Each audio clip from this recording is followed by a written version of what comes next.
কাবা ঘরের 4টা কর্নার আছে, এর মধ্যে একটা কর্নারের নাম হচ্ছে রুকনুল হাজারিল আসওয়াদ, ব্ল্যাক স্টোন কর্নার। এই হাজারুল আসওয়াদের এই কর্নারে একটা পাথর আছে, এই পাথরটাতে চুমু দেওয়ার জন্য লোকজন ধাক্কাধাক্কি করে। আপনারা যারা হজ উমরা গিয়েছেন দেখছেন না, এই হাজারুল আসওয়াদে চুমু দেওয়ার কারণ হচ্ছে এই পাথরে চুমু দিলে যিনি চুমু দেয় তার গুনাহগুলো এই পাথর টেনে নেয়। এই হাজারুল আসওয়াদ পাথর আপনার পক্ষে সাক্ষী দিবে, এটাকে আল্লাহ ঠোঁট দিবে, মুখ দিবে, চোখ দিবে, আর আল্লাহর সামনে দাঁড়িয়ে কিয়ামতের দিন বলবে, আল্লাহ তোমার এই বান্দা তার 2 ঠোঁট দিয়ে আমাকে চুমু দিয়েছিল, এর জান্নাত না দেওয়া পর্যন্ত আমি এই পথকে ছাড়বো না।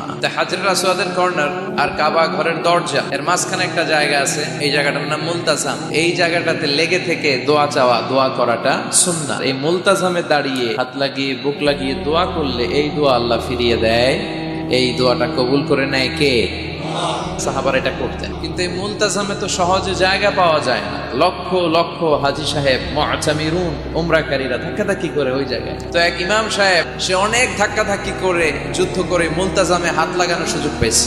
হাত লাগায় ধাক্কার চোটে সে তাড়াতাড়ি করে আল্লাহর কাছে দোয়া করতেছে যে, আল্লাহ জীবনে যত দোয়া করছি আর যত দোয়া করব এই সব দোয়া তুমি কবুল করে নিও।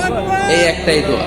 He work smart, say smartly কাজ করেছে। ইট ডাজন্ট ওয়ার্ক হার্ড, সে কষ্ট করে ওদিকে ধাক্কাধাক্কির মধ্যে, আল্লাহ আমারে গাড়ি দাও, বাড়ি দাও, নারী দাও, এটা লাগবে ওটা লাগবে, আমার অসুস্থতা, আমার শাশুড়ি অসুস্থ, আমার আম্মা অসুস্থ, এরে ভালো করো, এরে সম্পদ দাও, এরে দারিদ্রতা বিমোচন করো, এত কিছু এখানে করার সুযোগ নাই। ওইখানে ধাক্কাধাক্কি, ওখানে যুদ্ধ।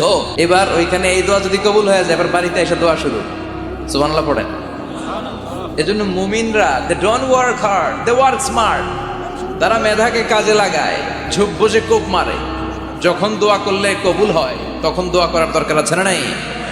আল্লাহ যদি আমাদের সবাইকে জান্নাতুল ফেরদাউস দেয়, ধাক্কাটা কি হবে?